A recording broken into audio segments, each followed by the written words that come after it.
Hey, Father's Day is coming up, and we've got a great guest with us, Dr. Deepak Kapoor, doing such wonderful work and helping so many people. We want to talk about prostate cancer, and how common is prostate cancer today? Well, Mark, thanks first and foremost for having me out to help spread the message on this important condition. Prostate cancer is actually the most common cancer diagnosed in men. And despite all the advances in treatment that we've made, it remains the second leading cause of cancer death in the United States. Really? Yeah, just over 30,000 men this year are going to die of prostate cancer, which translates to about one man every 30 minutes dying of this disease, even in 2014. Wow. So I imagine the key to this, the most important thing, early detection.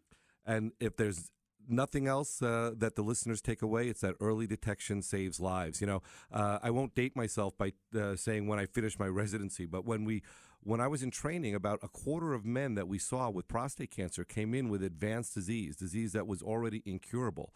That number has gone down to way less than 5% now. And that's because of the advent of routine screening and a simple blood test known as the PSA, or prostate-specific antigen.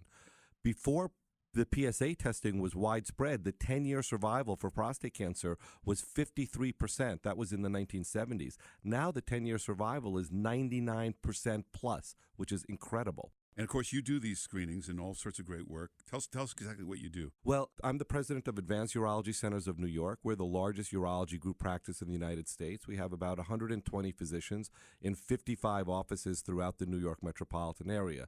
And screening doesn't have to be done by a urologist. It can be done in a primary care physician's office. There are free screenings that are done around Father's Day and in September, which is Prostate Cancer Awareness Month.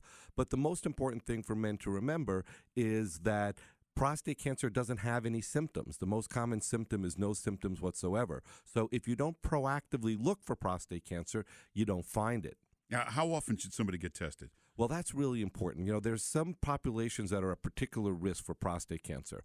Those with a family history of prostate cancer, particularly on the father's side. Any African-American male has a much higher congenital risk of prostate cancer. Really? Yes. And black men continue to die at a much higher rate than other races. And veterans that have been exposed to Agent Orange. But the most commonly accepted guidelines right now is that a man should get a baseline screening done sometime during their 40s. And for a higher risk population, closer to 40. For a less risk population, maybe closer to 50. And then based on the results of that screening, have a discussion with your caregiver about how often you should be screened thereafter.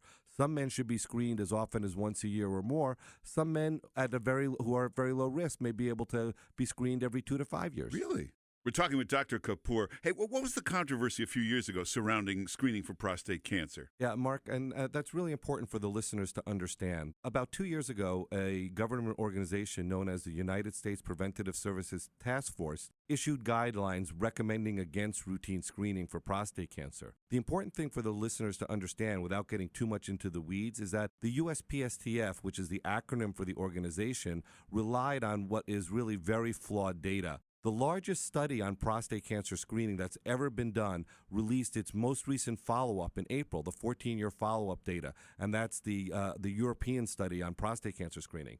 In that trial, it found that men who got screened for prostate cancer starting at age 50 had a 50% reduction in death rate from prostate cancer, and men who even waited until 60 still had a 20% reduction. So there is no question with the most current literature that screening for prostate cancer saves lives. If you're in one of these high-risk categories, or if you've had a family history, how often should you get screenings? Well, at the very minimum, you need to start thinking about getting your first screening done when you're around 40. And then after that, based on the level of your risk and what your first screening is, it may be appropriate for you to be screened annually thereafterwards or every other year, at least until age 50. For further information, the listeners can go to our website at www.aucofny.com. AUCOFNY.com. Dr. Kapoor, thanks for being with us. Thanks again, Mark. I appreciate you taking the time to educate the listeners on this important condition.